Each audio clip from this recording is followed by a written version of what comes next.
5. We're losing track of all the disgraced Tory MPs who are having to stand down, aren't we? 4. I'm very worried. I think people are sleepwalking into allowing the most left-wing Labour government in history the opportunity to seize power. 3. Nigel Farage in the wings. Will he, won't he? That will have a big bearing on the upcoming general election. 2. I was a student protester, Halligan. God, why doesn't that surprise me? 1. We have liftoff. Welcome once again to Planet Normal, the Telegraph podcast with Allison Pearson. Hello. And me, Liam Halligan. So, no surprise that the Tories got hammered in last week's local elections across England, Allison. But perhaps they didn't do as badly as some thought. Let's see what Velma thinks. No pressure.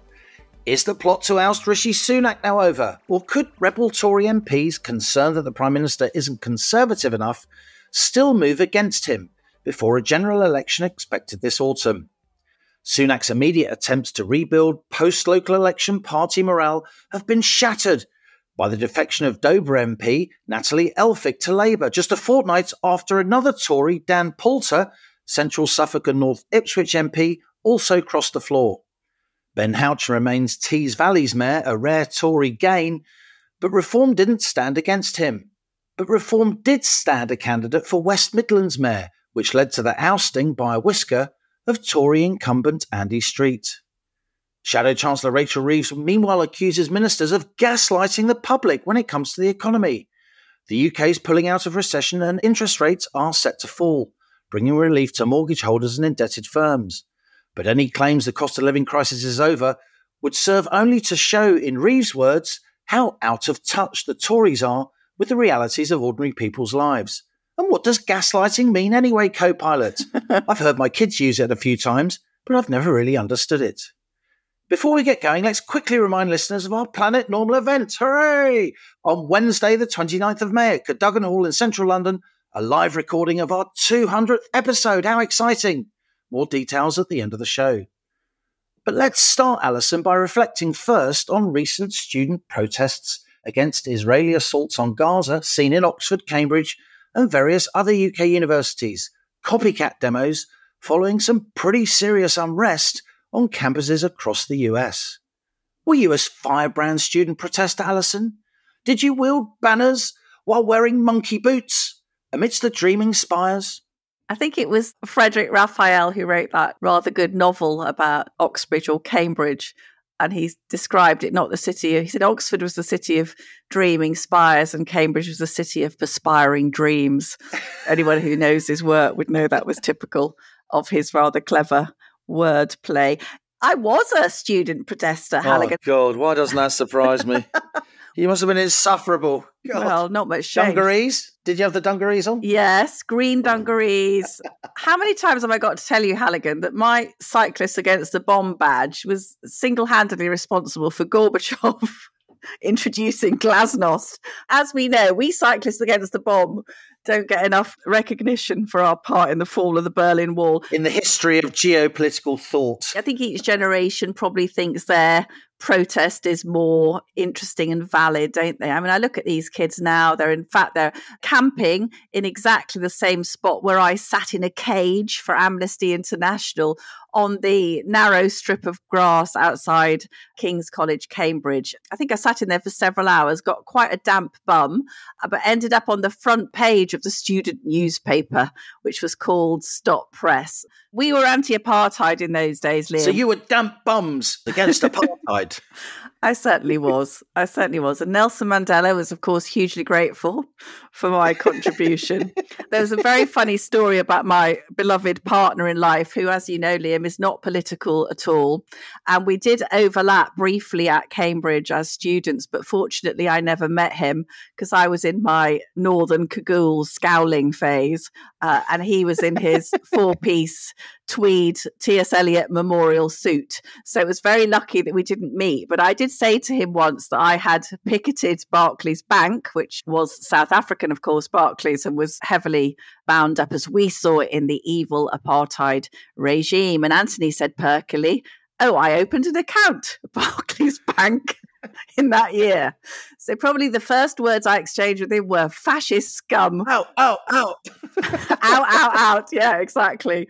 But just to say, I mean, look, as you said, it's copycat protests, isn't it, from the rather unpleasant campus protests in the States. What would your sloganeering be now? What do we want? Kitten-heeled fuchsia mules. When do we want them? Now. No, I want to stop illegal migration, as you know, which I'd certainly go on a demo for that. But these kids now, and I think that you can see them all with their masks. The black and white ones Yeah. that have long been associated with the PLO, the Palestine Liberation Organization. It was a sort of Yasser Arafat memorial Yeah. tea towel, isn't it, really? You know, I look on them slightly with despair because I think that the distinct anti-Semitic tinge to it. And look, they're right to be able to protest about what's going on in Gaza. Of course, thousands of people have tragically been killed after the horrendous Hamas massacres of October the 7th. But what gets me, Liam, I think, is that my lot, all those decades ago, were basically on the side of Western civilization. I'm not sure these kids are anymore. You know, I think they loathe the Western way of life, really, and they are anti-capitalist in a slightly lazy way, not realizing that all the nice money their mums and dads give them comes from capitalism. You know, I think they're a bit drippy, and there's a slight element of them job sharing between Extinction Rebellion and let's have a bit of anti-Gaza and let's go on the pro-Palestine marches. I'm not sure how much they understand what they're talking about, but I suppose you would have accused the 20-year-old Allison of much the same. Not like it was in our day. God, we're getting old. We are getting old. Oh, my nerve ends. Oh, I said, oh, she said, oh. I'll tell you what, though. I mean, laughing aside about my contribution to these great world events. It must have been terrible. My I God. was terrible. I'm so pleased for Anthony that he didn't meet you. Yeah, I know. Jumped him. You'd have got him in a half Nelson. I would have lectured him. That's what I can't get now, is they're all lecturing us. They're all white and privileged and lecturing everybody else on white privilege, aren't they? But we have, look, change does come. We have seen the fall of apartheid, and we did indeed see the crumbling of the evil Soviet Empire. So His bums were not dampened in vain. that's enough. Okay, we're in denial. Local elections. Yes. The Tories got hammered. Ben Houchen stayed mayor in the Tees Valley, though he didn't manage to wear a Conservative rosette in his victory speech.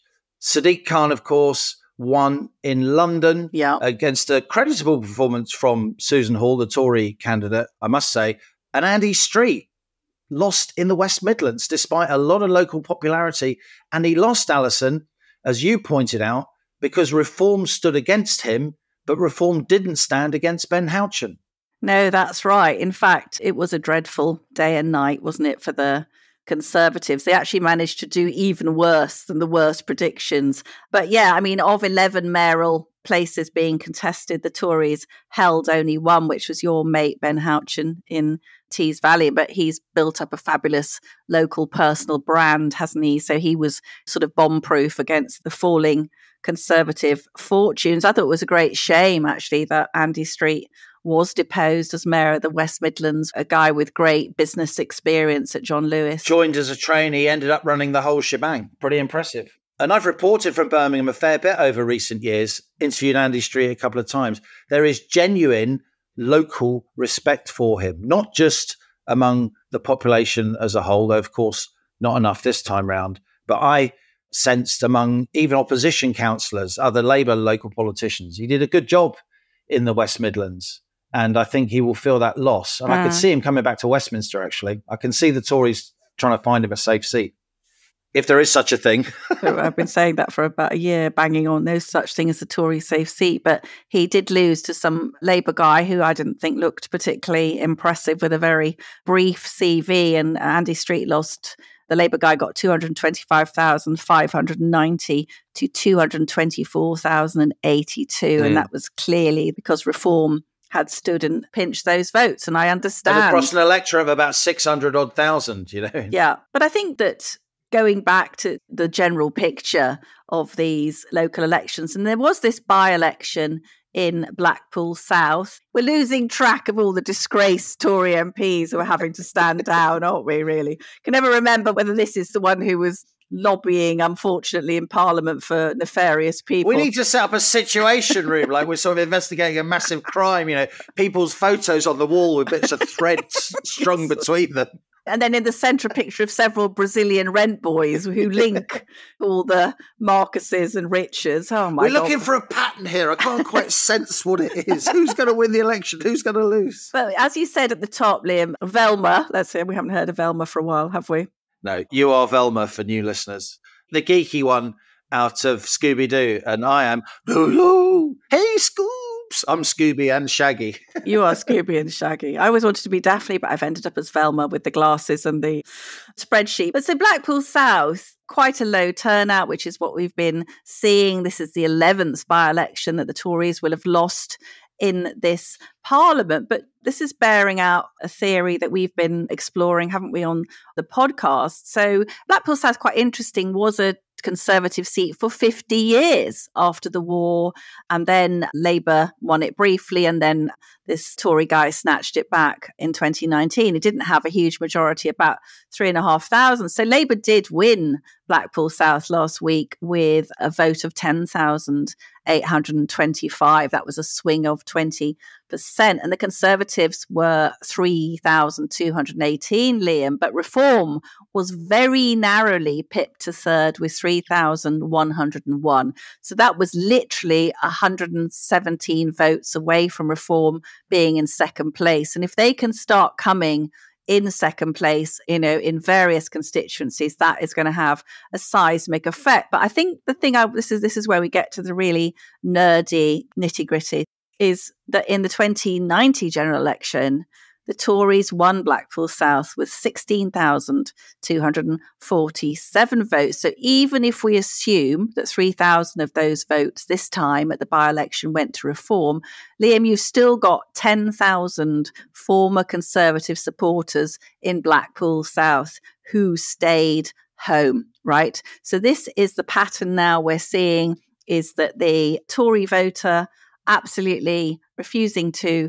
come out. And I don't see that changing. There was some talk about a hung parliament after the drubbing that the Tories got. I think that's absolutely ridiculous. I don't think there's any possibility that they will get close to a hung parliament. But what do you make of it? I mean, there are a lot of voters who will have to be persuaded back.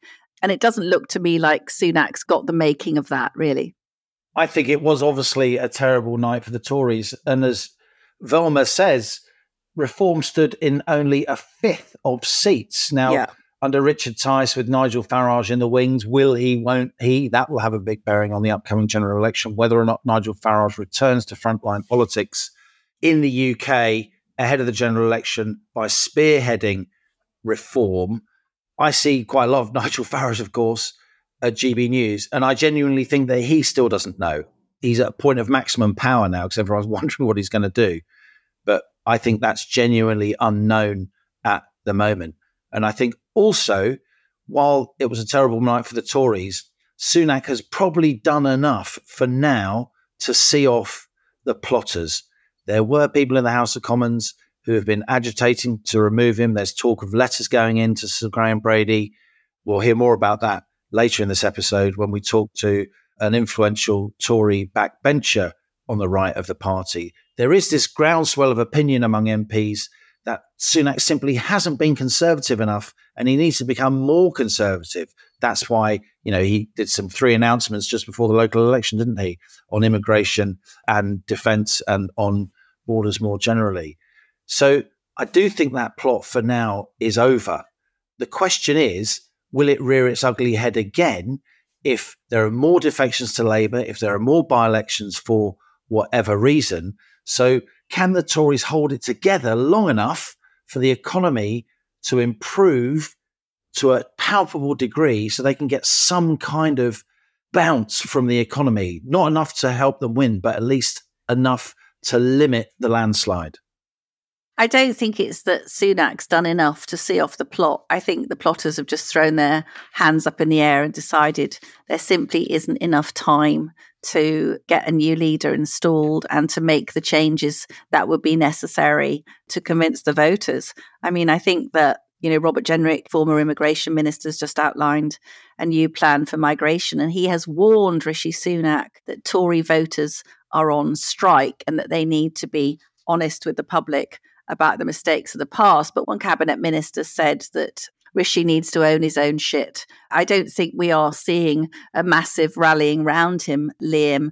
On the contrary. And of course, today, Wednesday, as we record Planet Normal, we have seen another defection, this time of the Conservative MP for Dover, Natalie Elphick. And this is very much now Operation SOS, Save Our Skins. Natalie took over as MP in Dover after her husband was involved in some sort of harassment allegations. And she claims she is leaving the Conservatives because of the chaos. The country needs to move on from the broken promises of Rishi Sunak's tired and chaotic government. She says that it's moved too far from the centre ground. And she also said the two key factors, this is for Natalie Elphick, were housing and the safety and security of our borders. Well, I think we've got a bit of a shock for Natalie if she thinks that Labour is going to be any better with the security of our borders. In fact, there was a certain Natalie Elphick who you'll be amused to learn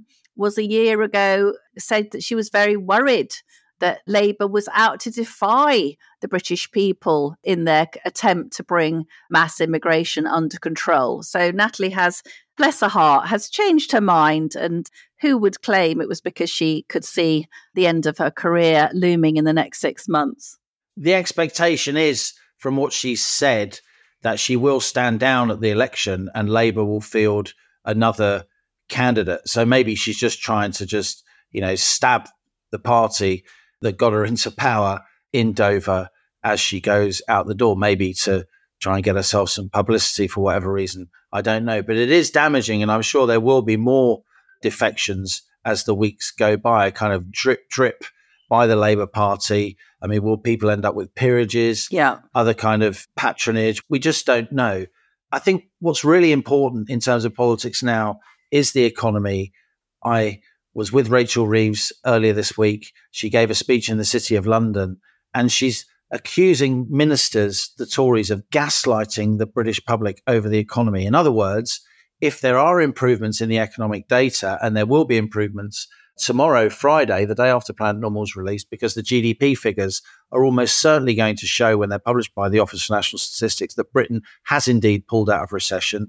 We went into a very short, shallow recession in the last 6 months of 2023. But all the survey data now, and I'm sure the official GDP data will confirm we're out of that recession, plus the mood music from the Bank of England is that interest rates are going to be falling relatively soon. So there could be a sense that the economy's turned the corner.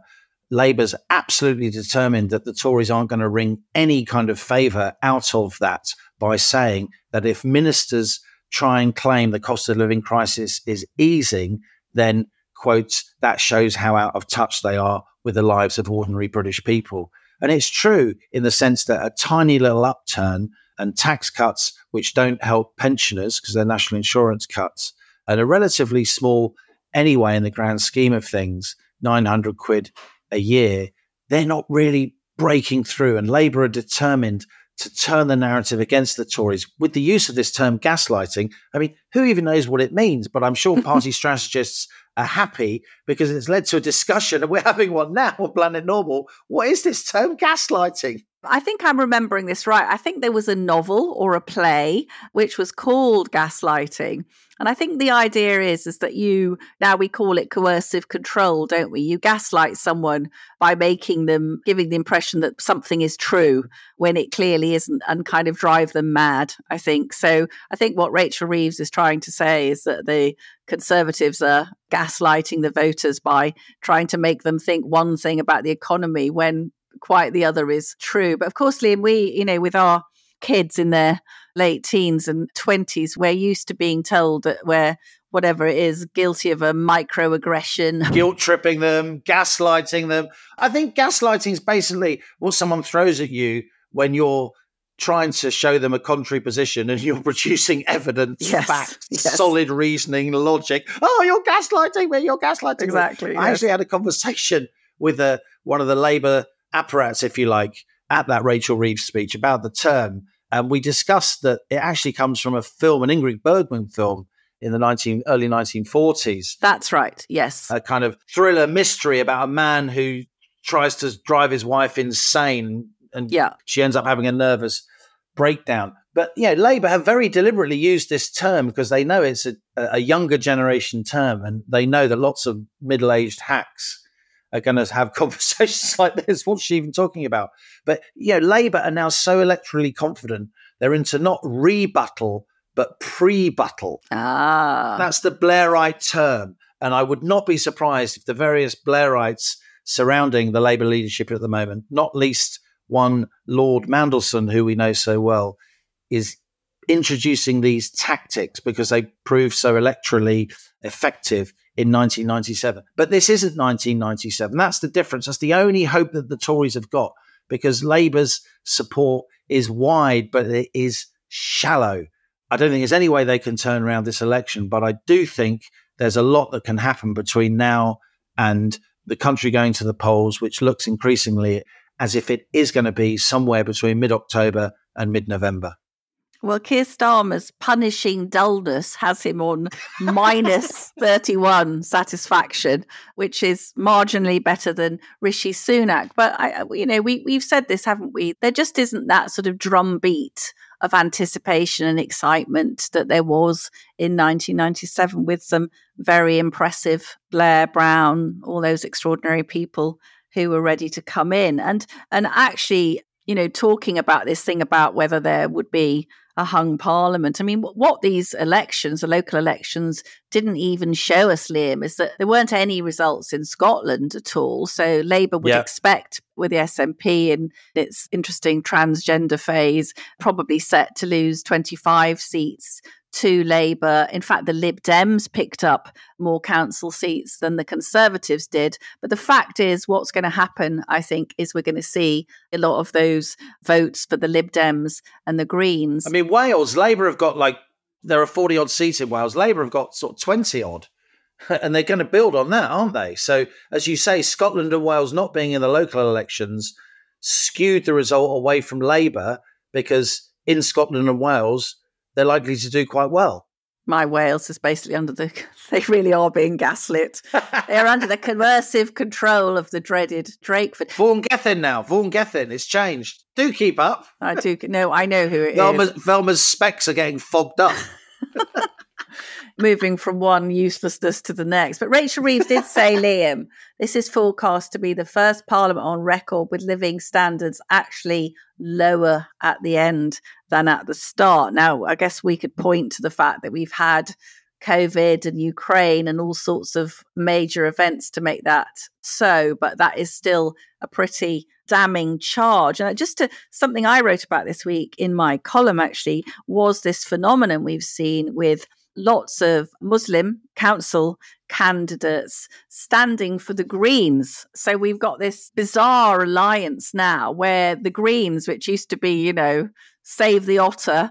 Nice middle-class people with bobs and knitted jumpers. Completely sort of, knit your own orgasm type of women, And now we've got Mothin Ali, who won the Gipton and Harehills ward in Leeds for the Green Party, and he caused quite a stir. In fact, there were a large number of Muslims who did indeed take council seats on Gaza tickets. So you had this very, very strange spectacle of northern towns. Actually, the council seats were being fought over, a conflict that was thousands of miles away. But Mothin Ali caused a real row when he basically shook his fist in the air and said that his victory was a win for the people of Gaza, nothing about the poor people of East Leeds, who've got a few worries of their own. And then he sort of shouted, "We will raise the voice of Palestine, Allahu Akbar," which, as we know, Liam, is a highly contentious phrase often heard around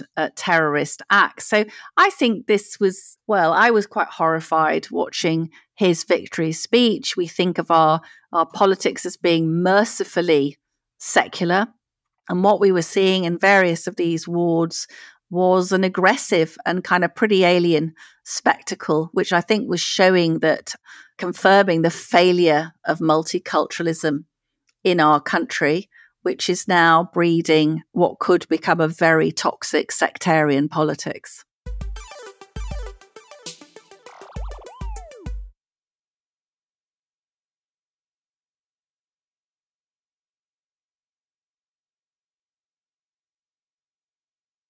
Today, we welcome Conservative MP Andrew Rosindell aboard the rocket.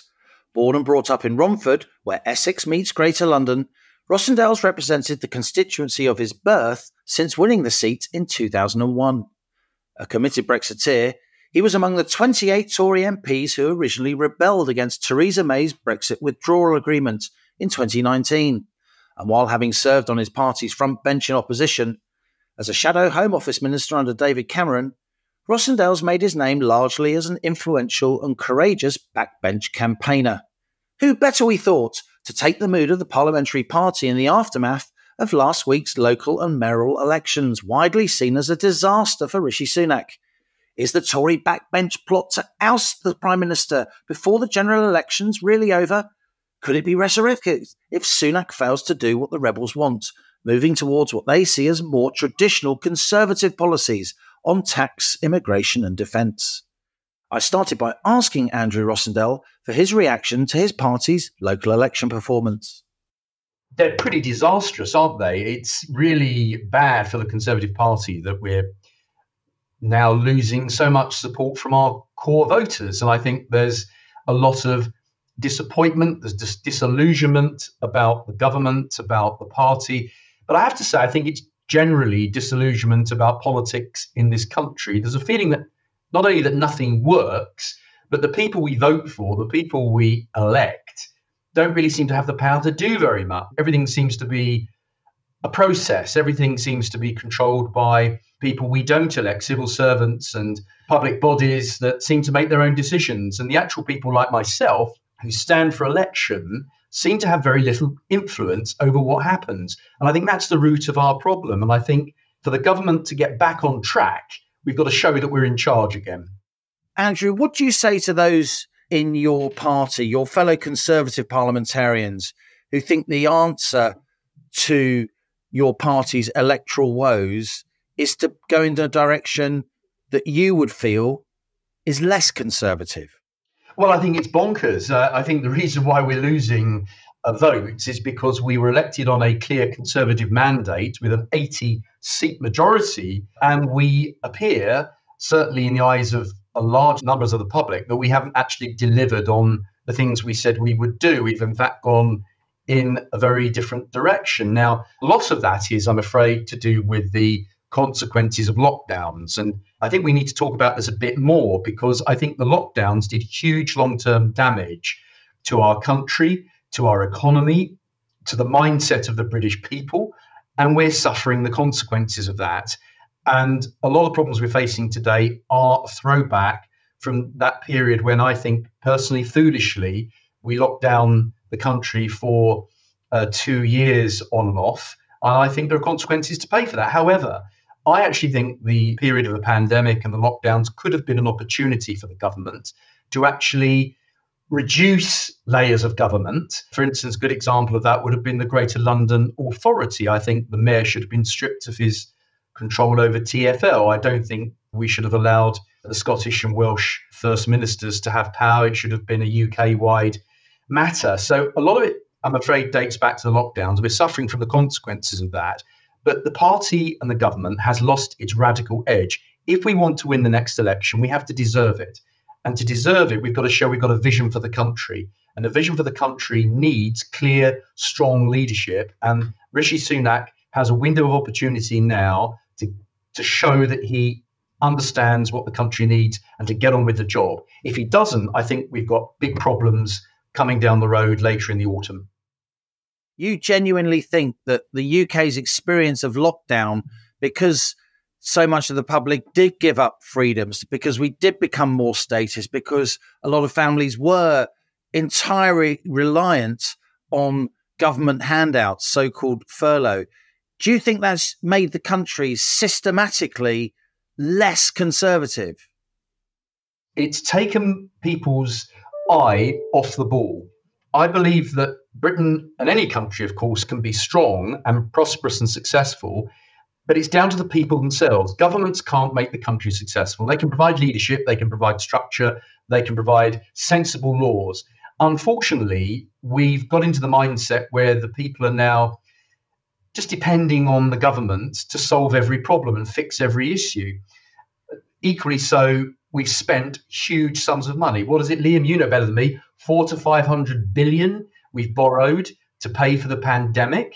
Well, that money wasn't free and it has to be paid back. And there are consequences to borrowing large sums of money. We now have huge levels of taxation, which is deeply unconservative and clearly is not going to lead to a vibrant, competitive economic situation with such high levels of taxes. So we do need to get back to being a bit more radical, to give people more freedom with responsibility. And that, I think, is what we're missing at the moment. We've got plenty of things that need doing, but the government can't do all of it. Reduce the size of government. There's too much government, too much interference, too much red tape and bureaucracy and quangos making decisions. It needs a 1979 moment. That's what's required. 1979, Margaret Thatcher came in with a clear agenda for Britain, and it was tough. It was unpopular to start with, just as what Liz Truss tried to do to some extent. But ultimately, if you stick at that kind of plan for a country, you reap rewards down the road. And that's the kind of radical approach I believe my party needs to now adopt. You're a small state kind of chap, Andrew. You're a very pro-enterprise MP. You want a competent state, but you don't like the idea that the tax burden is at a 70-year high, tax as a share of our national income. What would you say to politicians, even journalists, broadcasters, who say that your views are not just centre-right, but a hard right, a far right? No, they're the absolute opposite of that. I think that I represent, in many of my views, I know people will brand me in that way, but it's completely wrong. I represent the common ground.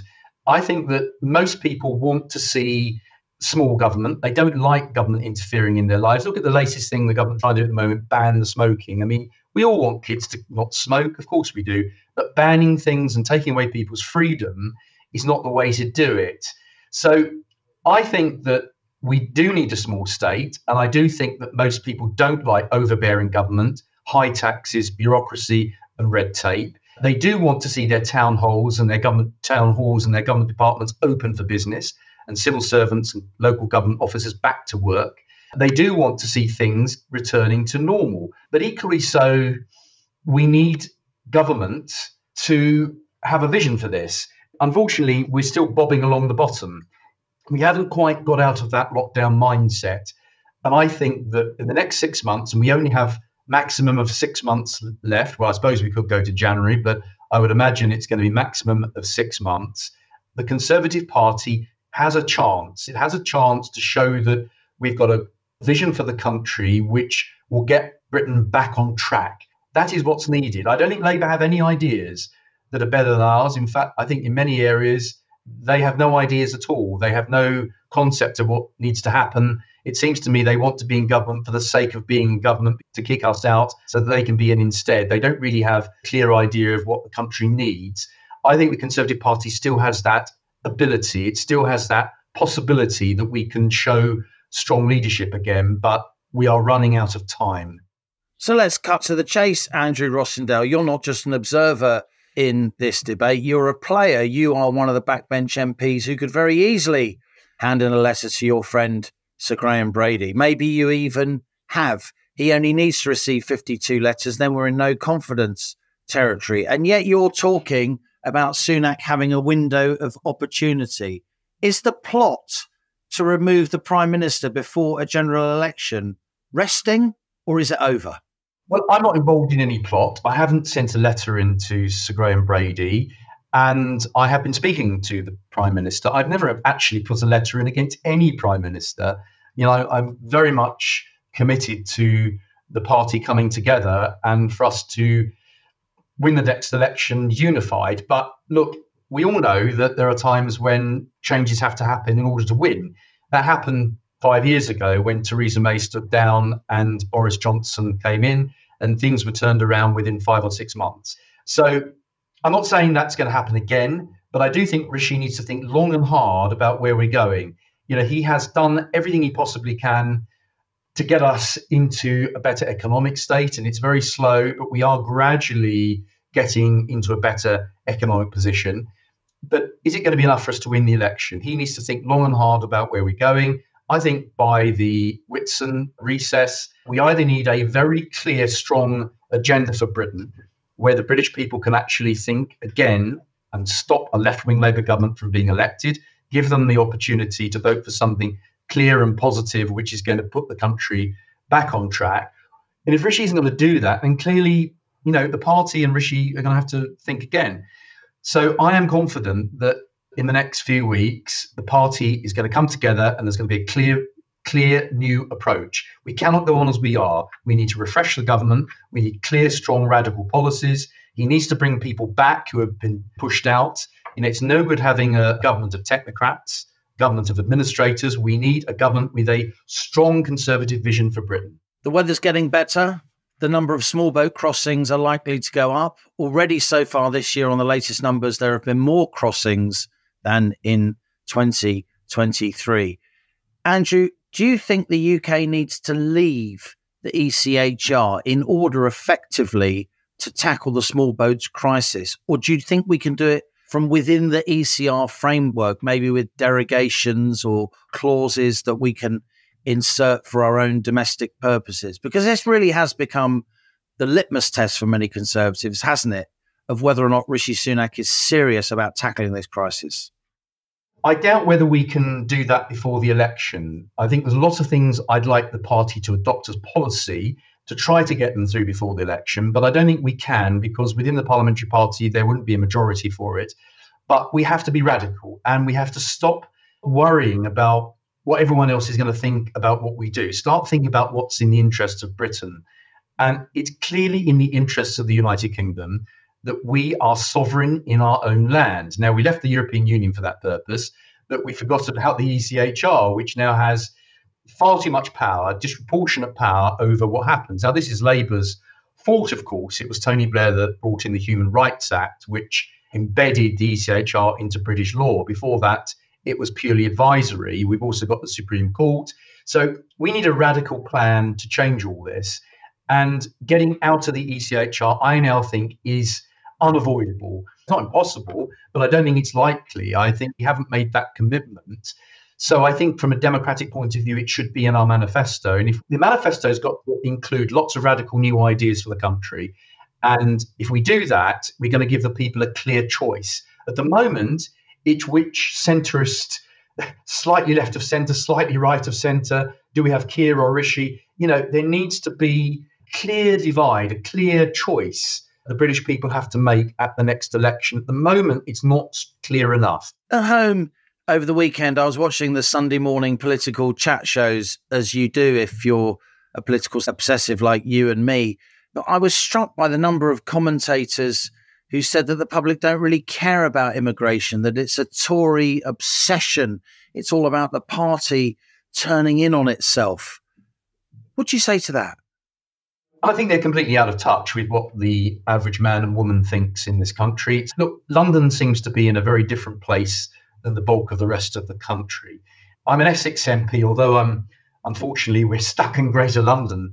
We'd love to be free of that and be in an autonomous borough, but we're stuck under the Mayor of London. And I know better than most MPs in the Greater London area that my constituents in Romford think very differently than the perceived opinion in inner London. And I just think that people that think that immigration isn't a problem are just so out of touch. We have had colossal increase of immigration in the last 15 years. Every government has promised to tackle immigration, both legal and illegal, but we failed to do it. Every single time we promised, and every single time it hasn't happened. People no longer believe us. But we have to control our population and control the immigration into this country. If we don't, we're talking about in the next 8 or 10 years, an increase in population the size of Scotland coming in. It's simply unsustainable. And I think that it's also leading to divisions in our society. It's creating cultural divisions. It's feeding into the woke agenda. When people dislike our country and hate our country, use immigration, they weaponize it as a way of dividing us even further. What we need to do is have immigration together with integration. If you integrate and you're part of British society, immigration works. If you divide people up, then it doesn't work. You're setting one group against another, which is what's happening, I'm afraid, in parts of London and in inner city areas in different parts of the country. So we need a firm, strong immigration policy, which we actually implement. It's no good promising these things and then failing to do it. And that is one of the major reasons why so many of our core voters are disillusioned with the Conservative Party and are voting for reform. If we want to actually prevent that from happening, we need an immigration policy which is right for our country, and that means controlling the numbers. You came into Parliament as MP for Romford in the heyday of Tony Blair, 2001, his second landslide election victory. What do you think of where Labour currently are, Andrew? Obviously, you're going to be campaigning strongly for a Conservative government, but when you talk to people on the doorsteps about the dangers of voting for Labour, what will be your main themes? I'm very worried. I think people are sleepwalking into allowing the most left-wing Labour government in history the opportunity to seize power. And goodness knows what damage they would do. I mean, Blair's government did enough damage. We've left with a legacy of so many things that he established, such as the Equalities Act, the constitutional reforms he brought in, and so on. Labour under Keir Starmer would be the most left-wing government. The Corbynistas are hiding away. They're keeping quiet, but they're still there. And I believe that a Labour government would do huge damage to our country. And I think the British people need to wake up. We need to prevent the calamity of a left-wing Labour government taking power from happening. They could be in power for 10 years. I weep in thinking the kind of things they would do. It's the opposite of what I think most British people want. People actually want a right-of-centre government that looks after the interests of our country, that re-energises the economy, controls the immigration, makes the most of the Brexit opportunities that we have so that we become a strong, prosperous, free nation again. These are the kind of basic things that I think people just are crying out for. The Conservative Party, by not delivering it, by not offering it, people are disillusioned. So a divided right, people voting for reform, you're simply delivering a Labour government and one that could do huge damage to our country. So I think there needs to be discussions between Nigel Farage and the Conservative Party. I don't think that it would be a very proud legacy for Nigel, who I greatly admire. A lot of people in reform, most of whom are ex-Conservatives, if they hand over power to the most left-wing Labour government in history. I think they too need to rethink their strategy. And I think the Conservative Party needs to rethink our strategy. We've got 6 months to unite the right, have a clear, strong agenda for Britain, and prevent the calamity of a left-wing Labour government. That's what I'd like to see happen. Andrew Rosindell, thanks so much for appearing on Planet Normal. Thank you. There you go, Allison. Andrew Rosindell there, a man who knows the Tory backbenches literally like the back of his own hand. He reckons the results were shocking last week, but for now, Sunak's safe. I should say, I think he's an absolutely perfect Planet Normal guy, really. So much of what he said resonated with me. That's my kind of MP. And I think something you put to him, Liam, was that someone like that, given the state of the Tory party, is sort of somehow depicted as a kind of extremist or far right. And we're hearing a lot of voices, not like Andrew's, essentially saying, oh, we mustn't swivel too far to the right because that would be dangerous. But my case, which Andrew articulates very well, is what's happened is the Tory party has swung so far to the left that what Reform Party voters and others who are staying home are asking for is just, could you budge up a bit towards the centre-right? And I also really appreciated Andrew speaking with such rare honesty. You don't often hear this from the political class, about the long-term damage of lockdown and how basically lockdown has buggered up so much that people are finding frustrating and infuriating about the Tory government. Indeed, Andrew Rosindell was one of the key anti-lockdown campaigners in Parliament. We, of course, talked a great deal, didn't we, Allison, during lockdown about the work of the COVID recovery group led by Mark Harper, who is now, of course, in the cabinet running the transport brief.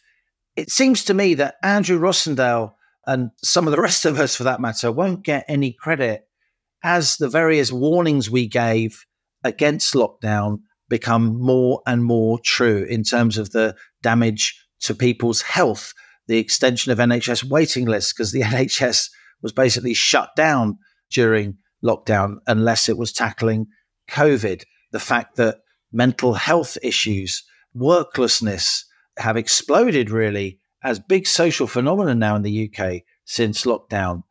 You wrote a piece, didn't you, in the Telegraph? We'll put the link in the show notes to this episode, because people like you and me who were anti-lockdown, we didn't discourage people from being vaccinated. We both had the vaccines ourselves, didn't we? And we said so on Planet Normal many times. But because we were brave enough to tackle the fierce pro-lockdown consensus with, of course, the government introducing lockdown and the Labour Party, the SNP and so on, calling for ever more restrictions to be applied, we were talking about the dangers and we didn't get any thanks for it. And we don't get any thanks now. Just thinking what my grandmother used to say, you'll have your reward in heaven. That's how long we'll have to wait. Yeah, I wrote this piece, Liam, about, I'm not a COVID conspiracy theorist. I was right. And the reason I wrote that was because I was really pretty annoyed because a Times journalist called Janice Turner, she's an excellent journalist, but she wrote a piece where she was mentioning in a rather flattering way my first novel. I don't know how she does it, about working mothers. And Janice basically said, Allison used to be great, until she swerved into COVID conspiracy theories. And this was about 3 weeks ago. And I literally thought, are you still, with everything we can see around us, are you still going to call me a conspiracy theorist? Because God knows every single day or, every other week now brings some confirmation that stuff that we were accused of being mad and wrong-headed and murderer, I think at some point was one of the accusations. I've had it with that now, really. I mean, we've seen great people like Professor Sunetra Gupta, probably our greatest epidemiologist, world-renowned expert in coronaviruses, who said that the old and the vulnerable must be protected while everyone else got on with their lives. And she was accused of wanting hundreds of thousands of needless deaths. But now, of course, we know that with the excess deaths, we're getting tens of thousands of needless deaths because of the lockdown. So, yeah, I mean, we'll put it in the show notes, but it's worth having a look at. And we should just also mention that this week, AstraZeneca has announced that its COVID vaccine is being withdrawn worldwide. And that follows the pharmaceutical company admitting in court that the jabs have caused various clotting disasters, including obviously terrible side effects and indeed, sadly, deaths. With any compensation payments indemnified by taxpayers. So what I did in my piece is I went through the various conspiracy theories of which I was accused, and then I contrasted them with the reality, and it just gives you a kind of grim satisfaction. But I won't take it anymore, because I think at the time we were just had to sort of take the blows and everything we were accused of. I don't mind that. That was the price that we had to pay for being in that particular trench and fighting that battle. But for people who did nothing, who literally did nothing while dads weren't allowed into the births of their own baby, absolutely horrendous cruelty and stupidity.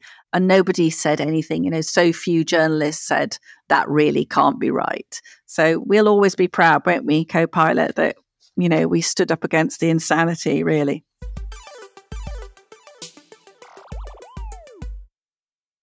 Now on to our listener emails. Your messages sent to planetnormal@telegraph.co.uk. Please keep them coming. We love to read your thoughts, don't we, Allison? We learn so much from the citizens of Planet Normal. Jennifer says, congratulations on the 200th anniversary of Planet Normal. We haven't done it yet. No. On the upcoming 200th anniversary of Planet Normal. I remember the very first podcast in those frustrating dark days, says Jennifer. And although I won't be able to be with you all in person, I will be in spirit, and I will certainly be listening. Thank you, Allison, Liam, all of your guests and the Planet Normal team that put the common sense back into what should be Great Britain. Well, that's lovely. Well, thanks for those kind words, Jennifer. And everybody who can't be with us in person at the Cadogan Hall will, of course, be able to listen to the special Planet Normal 200th anniversary event on the Thursday, the 30th, as usual. This is from Jackie. Dear Allison and Liam, I love Planet Normal. It helps remind me that I'm sane and it's the world around me that's going mad. Keep it up. With Sadiq Khan comfortably nestled in for another term as London Mayor, is it time for the outer boroughs of London to return to the home counties? There's no ULEZ out there. Many thanks, Jackie. And this is from Peter in Leeds. I lived in Hare Hills Ward for 10 years until 2010. Back then, there was very little extremism from the Muslim residents. We managed to live together in a reasonable way. Watching what's happened in the local elections has sent a chill down my spine. I regularly drive through Hare Hills to walk my dog at Roundhay Park Lake. I fear for that part of Leeds, says Peter, with Mothin Ali in a position of power and influence. He seems anything but reasonable and frankly a dangerous person to have such influence. Something we should mention, Liam, actually, is the quandary this puts Labour in. The Telegraph's done quite a lot of research into this Muslim group, which has rather really cheekily put 18 orders to Sir Keir Starmer about demands about the way they want various rules and so on to be changed to benefit the Muslim community. And what the Telegraph has discovered, by the way, is that behind that Muslim proposal are all sorts of extremist radicals. And in the next few months, Liam, I think it'll be very interesting to see how many Labour MPs hold their nerve, including Starmer and Wes Streeting, and how many start to appease this increasingly bellicose and aggressive minority. This is an important email from David, who is a healthcare practitioner. Dear Allison and Liam, I've listened to every one of your nearly 200 podcasts and look forward to it every week.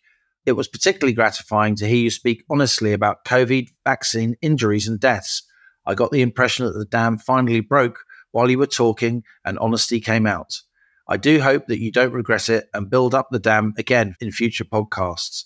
I've written to you several times regarding this issue, which nobody wants to touch for fear of being labelled an anti-vaxxer, while people suffered and died for lack of knowledge of the relative risks of the virus and the vaccine. Thank you, says David, for having the courage to speak out. I think people were very glad that we've been talking about this a bit more, Liam. Richard says, I'm a retired European patent attorney with a chemistry degree and a background in patent litigation, including in the field of medical devices. You're absolutely right about COVID, and more to the point, we're absolutely right at the time. The control freaks who dreamed up the regulations were making up the science as they went along. Lockdown was the evil twin of quarantine because it kept the infected in close contact with the susceptible. More power to your elbow, says Richard. Thank you. This is from Jenny. Like so many of your fans, I've been listening to the two of you ever since you began Planet Normal. I just love hearing your banter, or Liam taking the piss out of me, and nonsense. Nonsense? Warranted. What nonsense, Jenny?